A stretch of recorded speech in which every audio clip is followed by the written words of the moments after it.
You are listening to another AlwaysMoto production.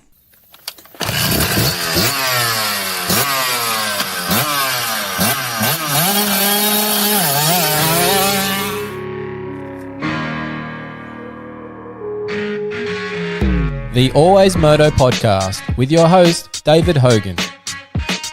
We talk moto events from around the world. All the injuries, all the training ins and outs, the bikes, parts and gear inspections. The results, we interview your favourite riders. It's the AlwaysMoto podcast. We occasionally have some coarse language and the odd stuff up along the way.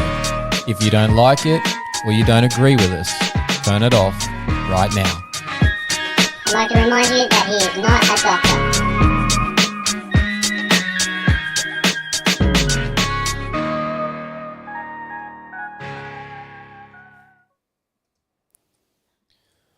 That's right, Moto fans. This is episode 162 of the AlwaysMoto podcast, proudly presented by TechnicMotorsport.com.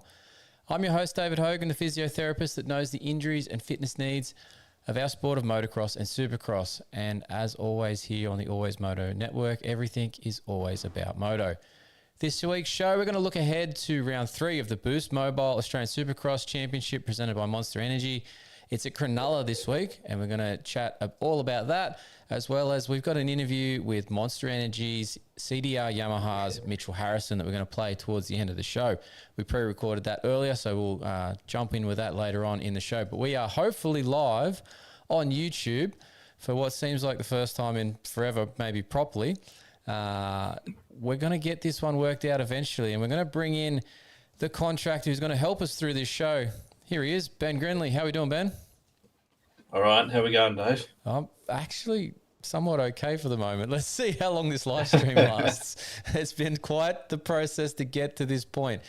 I've actually flipped back to some different software after some tips from the live stream man himself, James, from Skywalker Studios, who does the Motorcycle New South Wales live streams for the event coverage that I've been commentating at.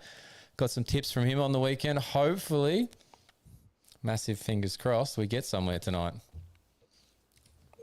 Yeah, we've spent plenty of hours, or should I say you more than me, but we have spent a lot of hours sitting here looking at each other and dumbfounded as to why it won't work. So you've been in this just about as much as I have, so we can use the royal we, right? So but look, all right, so let's get into the show. Enough with the streaming, bull BS story that we've had along the way.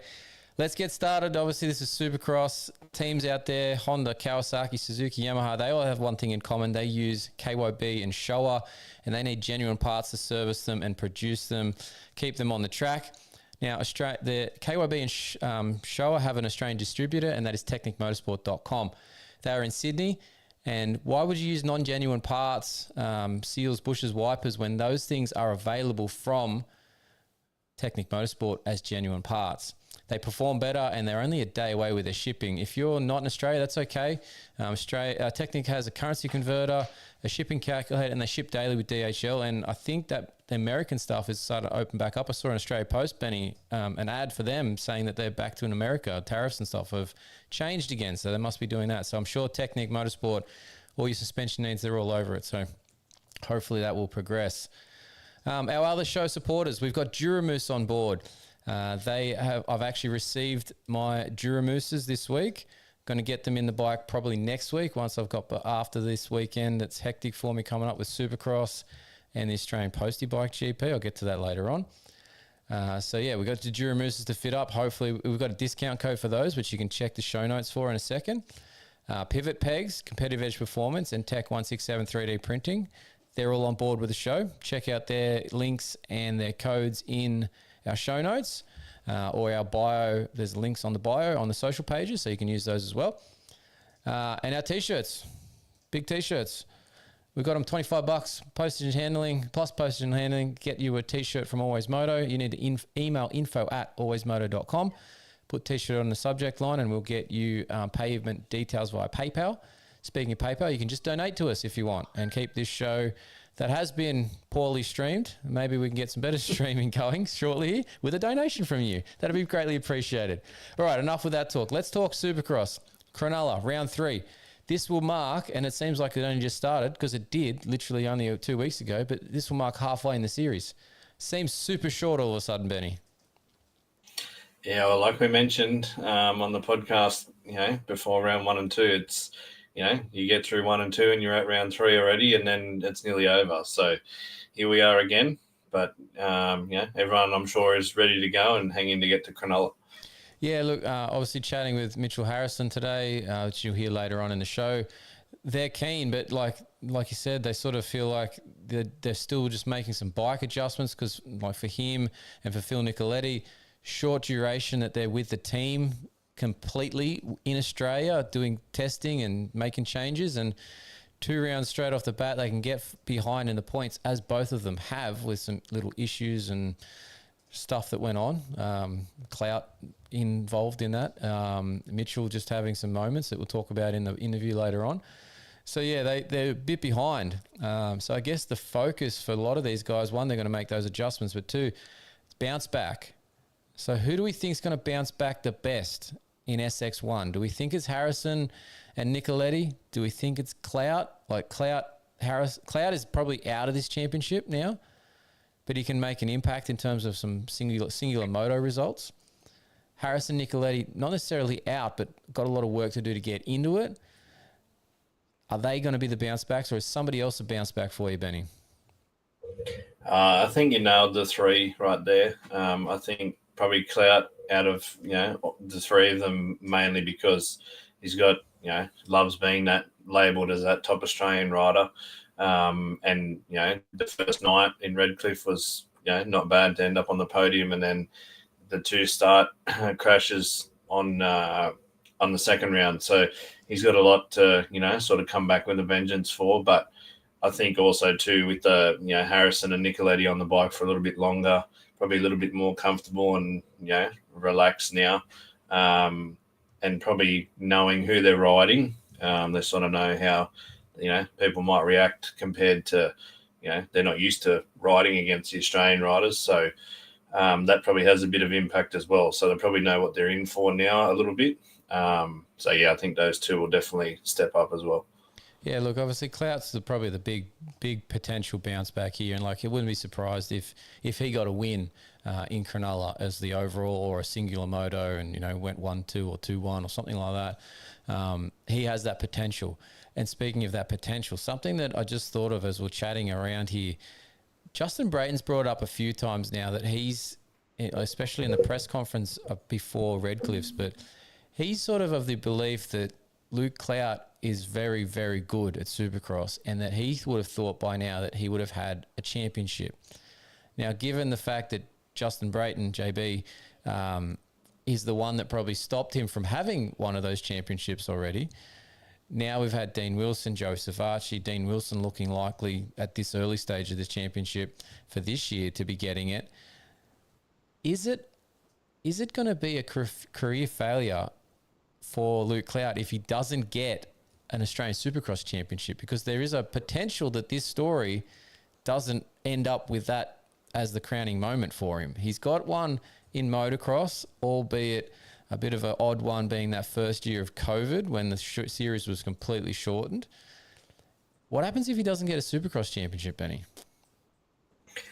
Yeah, well, he's already voiced his frustrations at having, international riders, probably more this year than any other. And I've said, pretty sure I've said on the podcast that without them, you'd think he would have at least 1 or 2 Supercross championships. You would think you'd have at least 2, right? Like, if not 5, like Justin Brayton sort of thing. Yeah, I think it was 2019 he was close to Brayton going into that Melbourne round and just made a few mistakes and came up short. But, yeah, I think he'd be frustrated. But, I mean, to the Australian fans, I guess we sort of look at it as, he's been that top Australian guy. He's battled with them all. Probably not a failure, but to himself, he's probably pretty frustrated, and that thought might cross his mind every now and then when he hangs up the boots and, sort of wish he had that, trophy sitting on the shelf somewhere. Yeah, it could be a slight problem for him later in life when he looks back on how things could have been. So, yeah, I wonder, like, obviously this year's probably not likely. Next year he's just that little bit older again, the they're probably going to bring out somebody else from an American point of view. It could be an issue. Anyway, so yeah, look for Luke Clout for a bounce back ride this weekend. I'm sure he'll be eager to prove that he should have been a part of this, if not for that couple of start issues in first turn crashes in Redcliffe in round 2. What about in SX2? It's going to be a bit of a different looking championship this weekend. We believe that Shane McElrath will remain in America. It looks like that way from his story post that I think you shared in our group chat, Benny. In terms of he was training in the US today, whatever time that works out, or yesterday their time, today our time. So Shane McElrath won't be there. So that leaves Lux Turner, in a prime position to be leading the championship. Who is then the bounce back rider for SX2 at Cronulla? I'm not sure. I've written down Kingsford, Ryder Kingsford, but I'm not sure that that's really the case either. He didn't have that bad of a weekend. He had probably not what he wanted results-wise, but yeah, what are your thoughts, Benny? SX2? I think you're on the money. Kingsford had the speed. He was there. Again, just these few little mistakes that come across in his races probably stopped him from getting the results that he probably should have. Do we think that there's a little bit of a rivalry there with Turner as well? So I'd say that, he's got a bit of a point to prove this weekend. And, I can't really think of anyone else that, sort of you take Shane out of the equation and it's, sort of hard to think who would be up the front. Do we think Wilson Todd, actually, thinking back to the results now and looking at them, Wilson Todd was up there in one of the motos, should have been up there in a few others, but had a few issues. I feel like, and actually one thing that stands out to me too, the dude is ripped. He was in the pits warming up in just, pair of gym shorts, no shirt, nothing. I think he was trying to give the middle-aged ladies in the pits a heart attack because he was doing like skipping and dude shredded. So he's obviously fit, but he didn't have the results that he probably thought he should have, dropping back to SX2 after being an SX1 guy for the last, 2 years, 3 years now. So maybe Wilson Todd fits that picture for a bounce back. The other rider that also jumped in here was Noel Ferguson. The guy got a win at the opening round at Redcliffe's last year. This year on KTM, not much happening there. Is Noel Ferguson off the boil at the moment? We did talk about that in the previous show before round 1 and 2 that, he got the win. He's probably a little bit disappointed, I would say. He was on camera there a few times across the 2 nights and making mistakes right there for everyone to see. So, you'd think he probably wouldn't be happy with that. But, I'm not sure. The KTM boys didn't really seem to have much luck. Well, the second rider there, it was Dennis. He went out injured the second night and didn't finish it. So, things weren't great in the KTM world, SX2 land at least. SX1 with Dylan Walsh wasn't too bad. Obviously, their other rider, Nate Crawford, being out wasn't great. Hopefully, he's returning for this weekend. So that would be handy for them. But, it's just Noel Ferguson I was expecting a lot more from and didn't see it sort of thing. So not sure whether he will turn up differently or if he's just in this, 5th to 8th sort of range that he's going to stay there now. He's sort of stuck back there because he was at one point race winner, So, and actually, not surprisingly, was very good in motocross beginning of last year with Honda as well. So maybe it's a Honda versus KTM thing. He's not comfortable on that as such, or maybe he's just not quite where he was fitness-wise or something. Don't know what's going on there. Maybe we can find out a bit more from him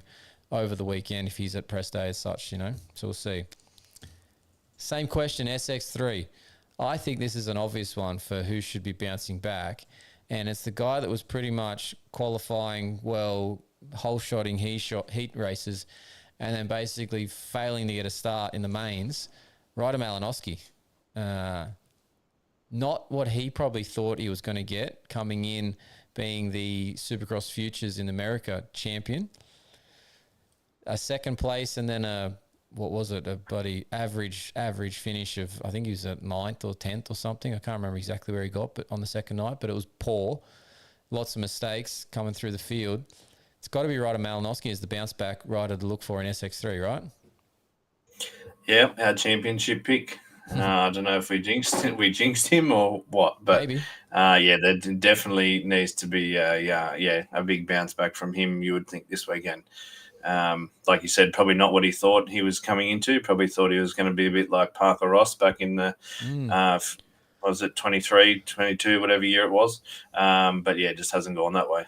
You raise a good point there, because I thought he would have done a Parker Ross and like win all of these things. I thought he was that level, but obviously just either pressure, bike familiarity, he just didn't quite have the start capabilities when it counted in the main events. And obviously they only get one shot at this. They don't have two heats races, like two main events formats. They're on a single format for the SX3 as a bit of a fill-in class between the two main event programs for the SX1, SX2s. So they had a big long wait between their last heat race and their main event. So whether he just wasn't ready to go, whether it was a nighttime thing and they weren't on the track very much at night in terms of maybe there was some dew on the grate, didn't bode well with the lighting, I don't know. But yeah, look, he's got to bounce back somehow. Hopefully he's just a bit more familiar. Maybe he's done some tweaks to the clutch settings or whatever to get him a better launch. He's got to have done something. Let's hope he's a bit better in Cronulla. Otherwise, this will be over for him as well in terms of championship after this weekend. All right, let's talk. I've got a point to raise. I don't know if this one was... I haven't watched all of the coverage back still. I haven't had time to.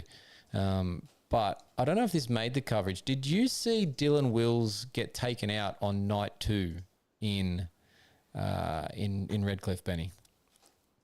I don't think so. Not to say it wasn't on the coverage. I could have been looking at the group chat or something at the time, but I don't think so. So he went down at some point because he was at the back of the field, right? And he's coming through. And now he gets to a particular Kawasaki rider, Joel Sigliano, and goes to go around the outside of him before in the berm before the whoops. And Dead Set gets absolutely annihilated by Joel. I don't know if it was intentional or not. Sure as heck looked it from the last sort of moment, look that I got as they made contact. But I thought Dylan, once he got up and he caught him, was going to blow him off the track. He seemed to be reserved in that moment, but I feel like if he gets a chance, he's going to blow him back off the track at some point. Maybe it's in practice this week. I don't know. Maybe he was just trying to pick a point where he wouldn't get, fined or points docked or something. Whereas, if he does it in practice, probably nobody's going to pay much attention to it. So, but I found that interesting. I'm going to look for that. If there's any times that I see the 64 near the 32, I'm going to be watching that part because I was primed with the camera for the rest of that race, looking at that wherever they two of them were on the track. I think there's history between those two. I think if I remember right, at Newcastle, they were going at it as well. Okay. In 23, so I think there's history to that. I'm pretty sure. Well, maybe watch this space with interest to see if something does go on because. Yeah, it didn't look pretty, and it seemed unnecessary considering how far they were back from the field. So let's see what comes of that, if anything, over the next couple of rounds here. All right, let's talk Cronulla, the venue and the track and the build, or should I say lack thereof so far, it seems. Last round, ahead of round 1 at Redcliffs, as soon as the track crew was on the ground, we got all these stories updates, floors going down, plywood's going down, plastic's going down, dirt's going in. We've got the floor built, the floor base done. Next morning, we're getting all the, we're getting the jumps in and all this sort of stuff. And we still got to the point where Friday press day, we were only able to ride a triple for press day. So we had 9 guys lined up. I said this last time on the show, 9 guys lined up to hit a triple about 5-6 times each. That's not press day riding. That's like ready for a freestyle comp. So the track build didn't get to the point it needed to before last time. Now today, we are recording this on Wednesday. Race is on Saturday. Press day is obviously Friday. Other than the fact that we saw them putting out some plywood boards in one video from Pro Tracks Australia, I haven't seen boo on how this track build is progressing. You're shaking your head, Benny. I gather you haven't seen anything different. Are we concerned a little bit here? I think we would be concerned. We just had a quick look before we started, and that was the only video I could find. By this time, by this time last week, there was at least a full pad of dirt. So maybe they forgot their phones and they didn't want to record anything, or couldn't record anything to put up on the socials. But that seems unlike the Australian Supercross series and Adam Bailey, who seems to be standing there at the time of all this and putting these sorts of videos up on his personal page as a promotional tool. So maybe they just lost their phone. It wasn't charged this week. I don't know, but let's hope we see something in the morning that says otherwise, that they've got really far with this build, because I don't want to hold my breath, because I don't think we're riding press day at this point. Is it just a New South Wales thing? We just lack the intensity for New South Wales. Well, but it's the same track builders as like each time. I think it's purely down to when they're renting the venue to start this as being too close. And then the other thing, I think part of that, like you're touching on with Sydney, there's probably a bit harder truck movement from a traffic aspect from wherever the Borrow side is to the venue and back again. There's Sydney traffic's not ideal. We're in Cronulla. It's definitely not ideal. That might be slowing things down. Who knows? But I just want to hope to wake up in the morning and see some sort of update about the track, and there's miraculously a couple of jumps or a berm or something on it. At least have the floor down and a big pile of dirt in the middle ready to go. Yeah. I mean, it could be, they could have to wait till nighttime. It might just be a thing where they've got to wait till nighttime to get the dirt in. Who knows? But in the morning, or at least by probably 10 o'clock tomorrow, you'd be hoping to see something. Otherwise, Friday, there's probably not going to be much on. No, we could be in a bit of trouble here. So anyway, we'll see how that works out. All right. So excited for Cronulla. Obviously, we're going to be there for press day. We'll get some coverage going on there. It's a one-day race. It's a night program. It should be pretty exciting. The other aspect that's maybe a little bit tricky for this one being Cronulla, one is going to be parking situations. There is supposedly a parking structure across the road from the venue that most people will potentially be trying to use.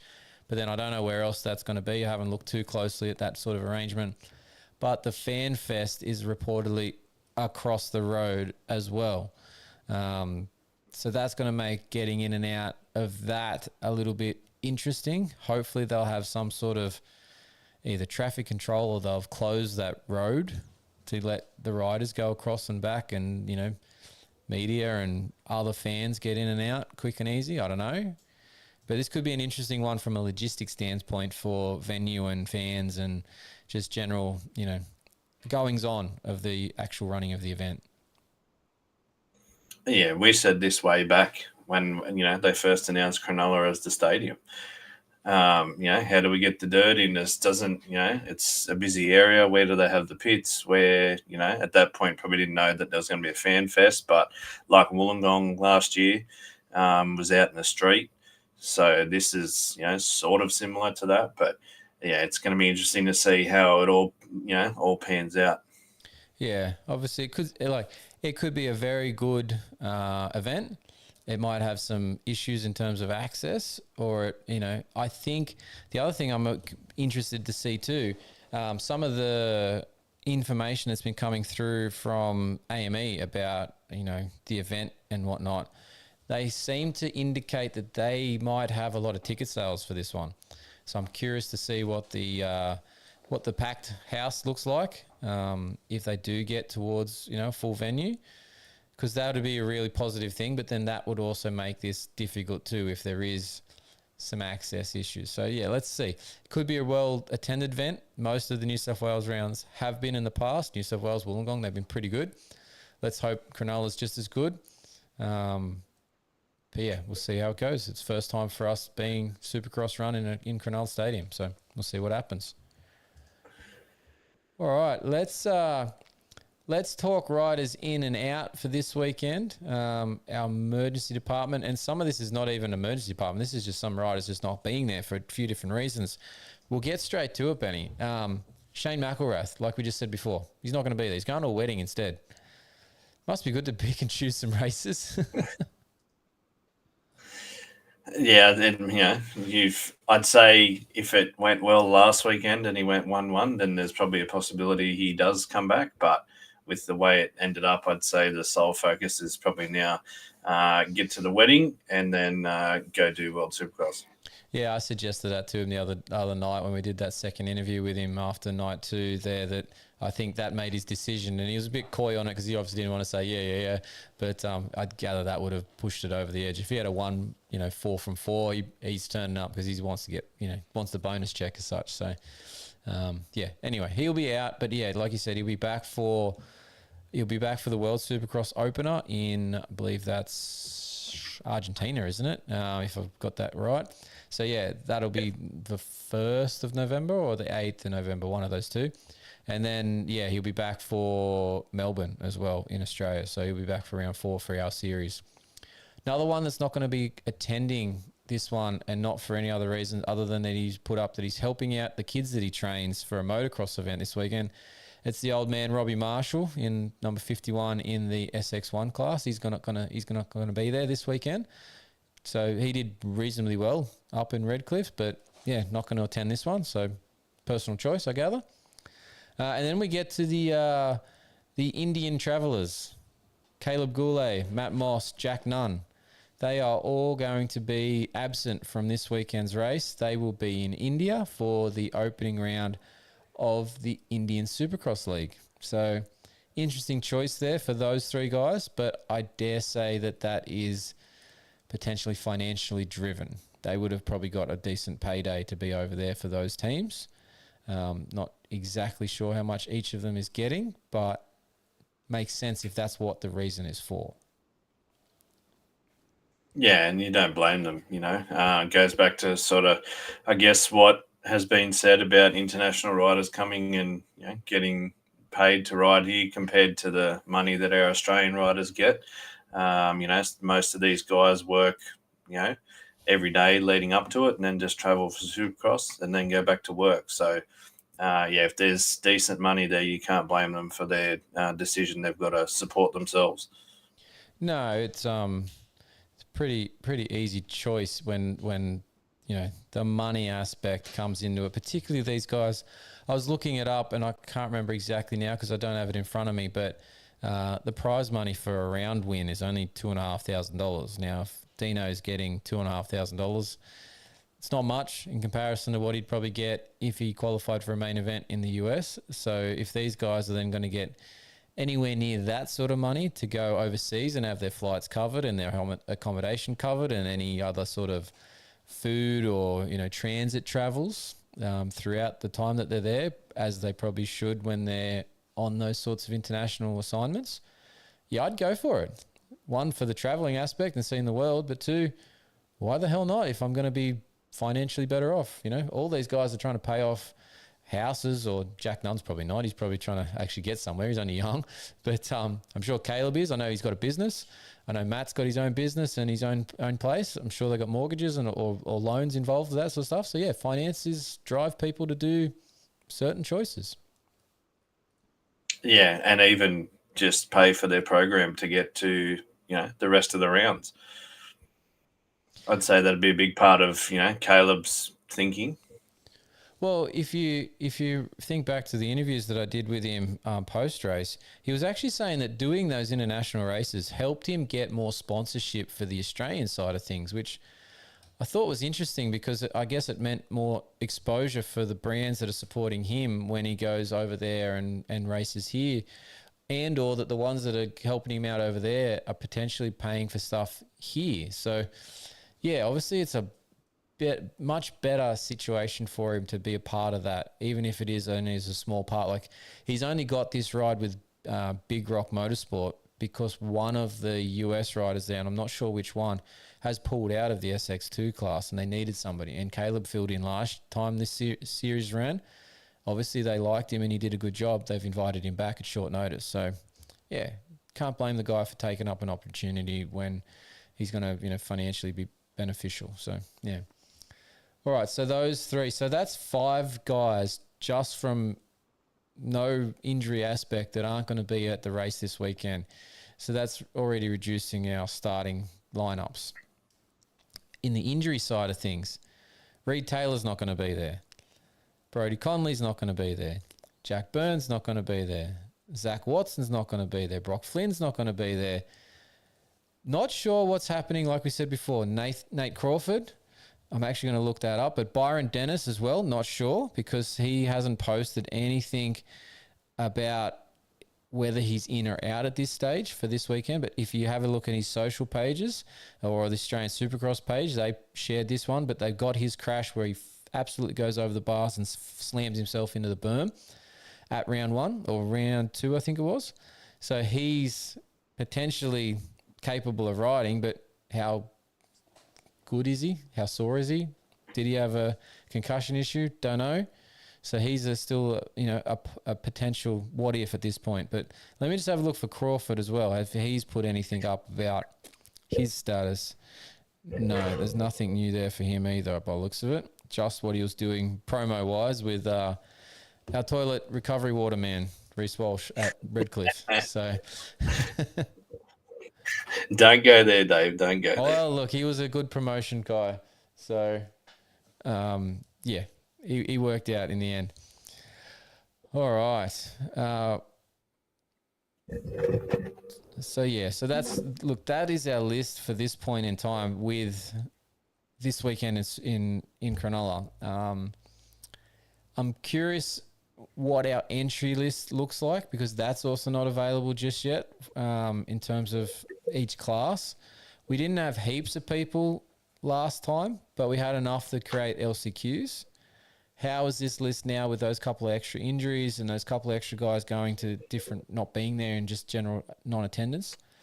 Wonder how our fields are going to look if we're going to actually qualify to LCQ points or not. Yeah, it's going to be interesting. I think more racing is better. So the LCQs are, gives the fans something else to watch. There's been races where we haven't had them before and it sort of just goes straight to the mains. But I think with the LCQ gives the fans a bit more to watch. And like I've said before, those LCQs they're always the place to be watching and watch the action that, sort of comes in those last transfer spots. Yeah, it's a much nicer opportunity too. That we had this chat when we spoke with Elijah Weesey in the last year because he kept crashing in the heats and basically just shooting himself in the foot because there was no LCQ. It gives you a chance to have a bad heat race for whatever mistake reason, such as Phil Nicoletti, had in Redcliffs when Clout took him out. If not for an LCQ, he's potentially not in there and he's a marquee signing, So how do we go about that if that happens and there's no LCQ? So let's hope there's enough riders to make that possible because I do like having the LCQ a part of the program. Yeah, I think Elijah would be, if the fields are a bit shorter, I think he missed out on the Sunday night by one position in the LCQ. So if there's a few riders that aren't there, he's one that could gain from that. Yeah, definitely. So let's see what happens on all that side of things.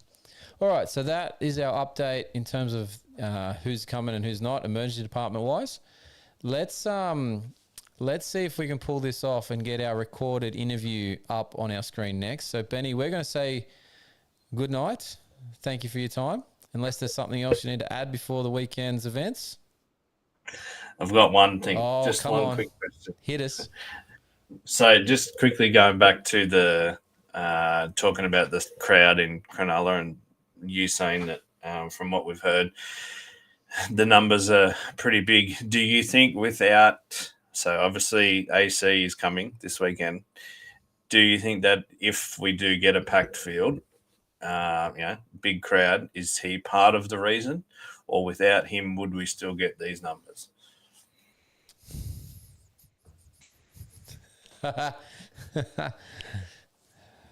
Well, Honestly, I think he's got nothing to do with it. If he was racing, hell yeah. The fact he's on the broadcast and he's going to do a demonstration ride or whatever it is that him and Justin might do, I really don't think that somebody's coming to say that they saw Adam Cincerulo ride a dirt bike for the first time for that purpose. I think that it's not relevant. It's a nice to have in the broadcast aspect and stuff, but I don't think that we're selling so many tickets just because he's coming. Yeah, well, that's all right. I'm sorry to break your heart, mate. I know you're an AC fan, and I know you're probably going to try that's and do, all right. first thing you're going to try and do is shake his hand and be like, "Hi, how are you?" But yeah, I just don't see that particular signing onto the event as the crucial part of our ticket sales. Yeah, well, that's all right. I was just putting the point out there and seeing your thoughts. Yeah. Well, bombs away. Let's see if I get a FU by a certain AC or JP when they get there on Friday. They won't see this. Nobody sees this. It's fine. All good. All right. All right. Job done? That's all I got. Righto. Job all right. done. You jump off. I'm going to try and make this happen here with our OBS system here. So I'm going to just pop it back onto myself.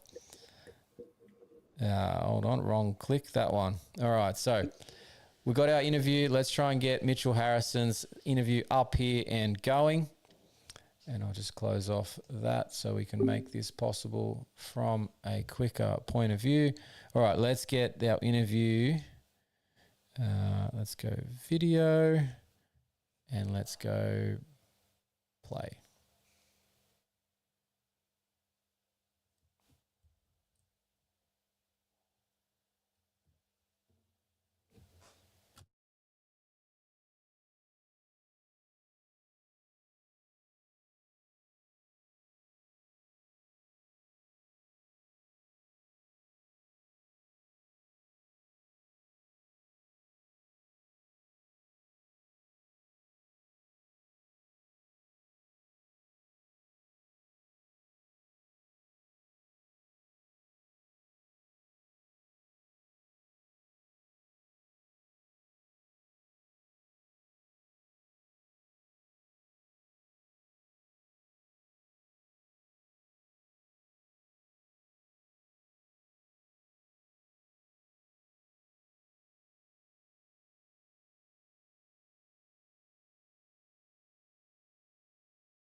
Be great. Like I live right in the town that um CDR rides and trains, and I'm like, oh well, that's perfect. So yeah, literally his gym is less than 5, maybe like 3 minutes from where I'm staying. So that was very convenient for me. So is it very different then? Obviously, you probably just had lots of online conversations with him to actually having him probably there in your face in the middle of a gym session telling you to do 2 more reps or whatever. Like, is that different? No, he's a very chill guy. I mean, yeah, he like obviously pushes you a little bit. It makes it a lot easier because usually everything like if the workouts like he sends a detailed video of every specific movement, and then everything else is like, just like cycling program. It's there, and all I got to do is follow it on my computer. Mm-hmm. But it's cool having him in the gym. Like you have somebody to talk to, and like he, if I'm doing something wrong, he can really like nitpick me. So it makes it. I think it makes it better. But I also have Zach doing the same thing when I'm in At home, Florida. yeah. So how does that Yeah. link? I'm just going off path on what we originally said we are going to chat about, but how does that link, come about? Is it purely from Zach and he's like backing with Zach, or did you meet this Ryan through another connection or recommended him? Like it's interesting that he's on the other side of the world for your training program basically, and like he's involved in it pretty heavily. Yep. No, him and Zach kind of combined on Torque Fit. I don't exactly know how like Torque Fit got started and so on, but I know that they kind of have like a partnership in it. Okay. So it's them two doing it, and that's how I got connected with Ryan. Yeah, wow. Interesting little connection, and funny that you end up in the right town at the right time to be able to train with him and catch up with him in person. Just coincidental, Exactly. I guess, at that point. So no, awesome that link's worked out for you.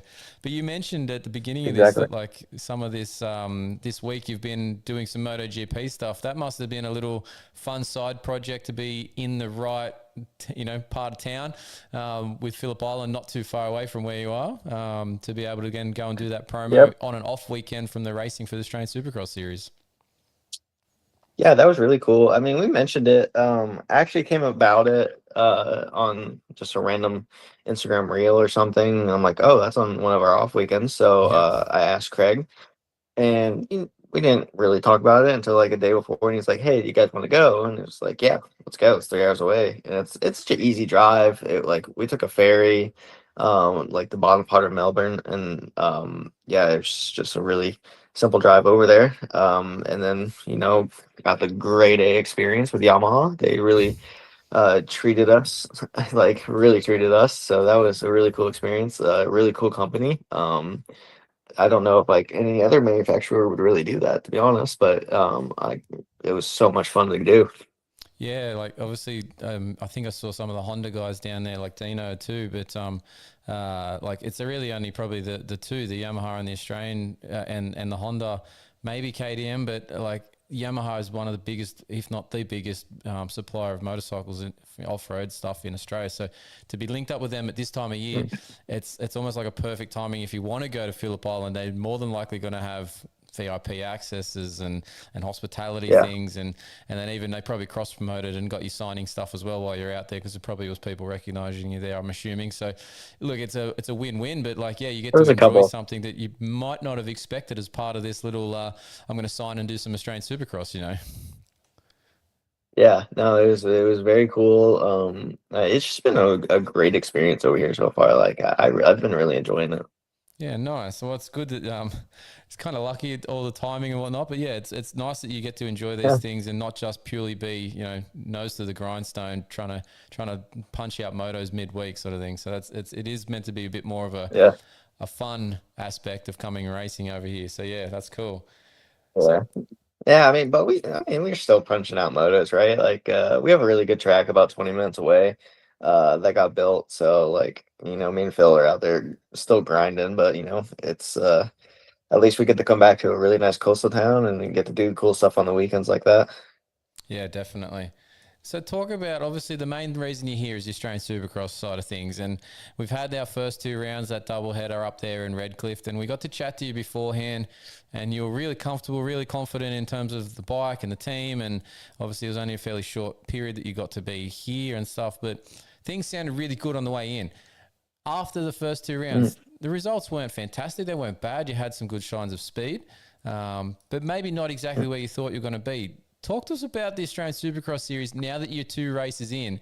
Is it what you expected? Is it harder than you expected? What are your thoughts at this point?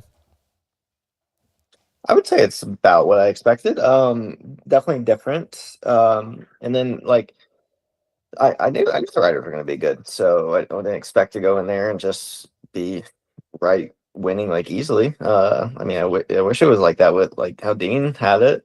He was just lights out. Yeah, he was very good, wasn't I he? just very good. But he's a great rider, so I mean, we're gonna expect that sometimes. But it was just like the tracks are just very different, and like don't think I was really willing to send it as much on it. It just felt very foreign and very dry, and it's just weird to me. And like the bike felt, I just kept making changes with the bike to kind of adapt to that. Um, and then by the last two mains, like I felt really good with the bike. We got to a great area, but I got terrible starts. So, um, like all weekend I had terrible starts, and that was really the main thing. Like I had to come through the pack a bunch, and I mean I had decent finishes from it, but obviously nothing phenomenal. Um, and that's so hard with 10 laps. That's like a 7-minute main. So, especially when everybody's pretty good and the track's not too challenging. Um, but I mean, Dean made it work, so I can't really make a lot of excuses. Um, so I mean, like, I'm still confident with where my speed is. We made the bike a little bit better. I worked on a lot of starts, a lot of different techniques, so I'm very confident there. So, I mean, if I just get a start, I think I should be battling with Dean. I hope he doesn't blow me out of the water, but I'm pretty confident I can stay there with him. Fair. Yeah, look, you touched on two things. One, you mentioned like our main being sort of that, was it 10 laps, and it works out to be about 7 minutes or thereabouts. That's basically a heat race for you guys in the AMA, isn't it? So like, it's pretty short It's activity. it's super short. I mean, if you put it to 20 minutes, like for sure gonna be top three. Like it's just I could tell a lot of the guys' fitness just wasn't really there. Um, Cedric was pretty strong. Aaron can be pretty strong. Um, Dean is strong, but like still, I just think I could come back and definitely get in the top three from a bad start, no matter what. If it was 20 minutes. Yeah, I think that would be the case for it would change a lot here, and I think that's partly one. It's an entertainment aspect. Like they've probably tried to do that to make our series a bit more thrilling, because we do tend to have in the past. I don't know how much you've watched it, but we tend to have almost a different format each round. It seemed like at times we'd do a triple crown, we'd do a double header, we'd do one 20-minute one a season, and we do all these random combinations of things. I feel like we're actually going to get a bit more consistent this time around, but. Yeah, it's still too short in terms of like giving the guys that are training harder the chance to shine out. Yeah, I mean, but you hit a nail on the head. It's for entertainment, so it makes it chaotic and it makes it for for the fans. I'm fine with it. I mean, like all you got to do is get a good start, and you should be fine. So I was doing my job and I wasn't getting good starts. But it's really good, training for me for like Supercross. Like obviously I want to come here and win, but like this is definitely like helping me more towards Supercross. Um, so like those 10 lap mains are going to be terrific for that. Yeah, I would think that like your intensities should be well and truly over the moon by the time you get back to the AMA side of things, and like those first heat races shouldn't be a problem for you, in the first few rounds. So yeah, it should be a great No, stepping stone. not at all. Yeah. I mean, I want to win for Craig and the team. Like they've put so much effort into it and they've done so much. Like I'm definitely here for that. I'm not here for a vacation. I want to I want to do well for them. So Yeah. that's um yeah, I'm trying to soak it up and do everything I can to like make it a memorable experience, but they need results, so I need to do that for them. Yeah, you still focused on the main reason that you're here. Obviously, that was to do well and ride a dirt bike as fast as you can for the blue team. So yeah, you're obviously aware of that at this point, which is great. You mentioned one part there too about the tracks and stuff, and I've got a question for you, because at one point in one of the mains, and I can't remember which one across the weekend, but you were up there. I think you were running second or making a pass for second, and then ended up over the berm at the end of a whoops and sort of dropped all the way back down a bit. That was obviously just crappy timing, but I felt like the whoops, in terms of a track build from our side to an American side, was that berm a lot closer to the last whoop than others? Because I felt like I saw a lot of people going over that berm over the weekend, more than just, it wasn't just a one-time thing. Like I felt like there was a few people that did it. Yeah. Was it that the distance that it was, or was it just purely the last two whoops were just terrible and causing you to kick and head off the track that way? Well, there's two things. I mean, they were close. It was close to the berm. Yeah. Not closer than other whoops that I've experienced. Okay. The run up, they could have made it where the whoops were closer to the jump and then farther away from the berm. That could have been better. And then the end of the whoops. So the inside was good. Mm-hmm. Like if you were to go inside, it wasn't bad. But it also like the last one was pretty big compared to like where like the flat part going in the berm. So if you clipped it, like you kind of got out of control and could miss your break. And then the far right was really bad, and like it was kind of like slanted, Okay. kind of like that. Yeah. So like when you're on the right, you're trying to turn in and your back end would slide. And that's what happened to me. So my back end slid. Yeah. And then I kind of got all like kicked back and I missed my break and I went over the berm. But if you were to like every time that like actually pay attention and doubled in, it was no issue. Okay. Yeah, it's just one So of those ones that there was a lot to them.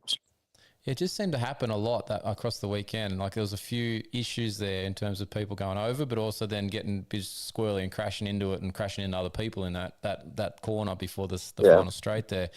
When you went over the berm, I don't know if it was the same as I saw Caleb Barham go over there, but was the 30-second card girl still squatted down behind there and you had to dodge her? Because Caleb Barham almost took her out when he went around that berm on one of the motos there. It was pretty scary from my side of the angle I was watching at that point in time. No, there's nobody back there for me except a bunch of boulders. So that's really what took me out. Like I went over fine, but then there was like just boulders, so I went over. Yeah, they're not really concerned about what they put at the backside of those berms, thinking it needs to be traction wise. So you got the raw end of the deal there, mate. If they needed to put a net anywhere, to be honest, that should have been it, because someone could have easily jumped into the next lane. I think it was Jet Alsop. There's a video of him there where he shoots over that berm, and literally his body impacts the down ramp, like the side of the triple down ramp. So if he had been a tiny bit higher, he would have just shot over and landed basically been laying on the down ramp sort of thing of the triple. So yeah, it probably could have done with a net there. Yep. No, but they put the net on the other end, and it was literally in the spot that you weren't really going to hit it, and actually saw a guy go over and land into the medic unit. Yeah, the 3 people went over that berm that I saw, at least in the weekend, and all of them missed it. And then the 2 times that I saw people coming around, Wilson Todd got stuck in the berm, trying to fit between the berm and the end of the framework over the start grid there, because you had to sort of twist the bars through. And yeah, he just got the bar stuck in the net. And I'm like, well, that was a great idea, wasn't it, guys? You could have put it a bit more, like probably a foot, 30 centimeters one way. It would have been great. So yeah. No, they still like the track was still good. I mean, it was a lot of fun to ride. So we'll see how the dirt is going to be in Sydney, or I don't know what the name of the town is. Cronulla. But yeah, Cronulla. Yeah, Cronulla. I keep blanking on it. That's all right. It's probably not high on the tourist list of towns to know in Australia. So it is a very nice place. It's just not one of the more common ones that you would hear people say that they're traveling to. So yeah, it's still a big town, still just south of Sydney, which is obviously where most people would associate a race in New South Wales probably going to, but it's still technically in the city area. So yeah, it'll be cool. Have you actually seen or got any info on the track? Because I gather they're probably only starting to build today, tomorrow, and I haven't actually seen anything on pages as such from. No, I haven't seen anything, but I never look at track maps, so it wouldn't matter anyway. Worry about it when you get there and you're standing on it. exactly. It's probably a good way to be, because otherwise you'd be dreaming about it all week going, oh, what am I going to do here? What am I going to do there? And it doesn't matter. It probably won't be built that way anyway. Well, Redcliffe was meant to have an over-under bridge on it. So, yeah. Well, yeah. I mean, you can look at any track map and you can guess what's going to be, and same thing on track walk. You can guess what's going to be, and it's never that. So yeah, no, fair enough. So, look, moving into round 3, have we changed much during the break? And are we doing anything really differently, or are we just going to have a go and try and get a better start, and just, that should be the soul for us for this weekend? I mean, we made little changes. Nothing too crazy. Definitely got the bike more comfortable. Like the little changes were good changes. So really worked on starts. That was a big thing. We rode quite a bit too. Feel like I'm going really fast. So I mean, confidence is still there. So I think, you know, you just gotta get a start. That's really it. It's like arena cross in a way. If you get a good start, you can, yeah, you can do really well. I mean, I feel like if I got to start, I could win. Yeah, I think you're more than capable. Yeah, purely the start is a curious point for our events, given how short they are and how everyone there's few good starters in our field. Not surprisingly, but like Dylan Wills as a privateer is more than capable of hole shotting the moto. Luke Clout, Yep. Phil Nicoletti, your teammate, they're all pretty known for their good starting capabilities. So yeah, it's hard if you're not completely on it. You got 3 or 4 or 5 guys that are probably going to get it. So yeah, it's Yeah. challenging. Yeah. No, I mean, it's good. It's good. There's a great riders out there, so that's what makes it exciting. Yeah, nice. Well, look, Mitchell, that's all we'll keep you for, mate. But I appreciate you making some time for us on the AlwaysMoto podcast. Look forward to seeing you in Cronulla Yep. and seeing what you can do off the start line this time, and hopefully, Yeah, not me shoot too. over any berms, mate. Yeah.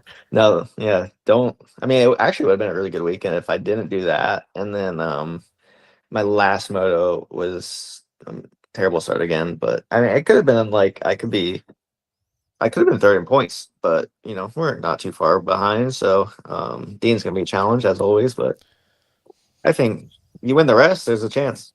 Yeah, look, just like everybody else, Dean's going to be subjected to these short, intense racing, and he's not. He's only one mistake away from a bad start or a tip over somewhere, and he's got a bad result too that brings you right back into this. So you can only control what you can do, but I think you're in the chase, man. Yep, no, we're still there. Awesome. All right, Mitchell. Well, yeah, we'll see you Friday at press day. Good luck on the weekend, and thanks for being on the show. Yep, no, thank you.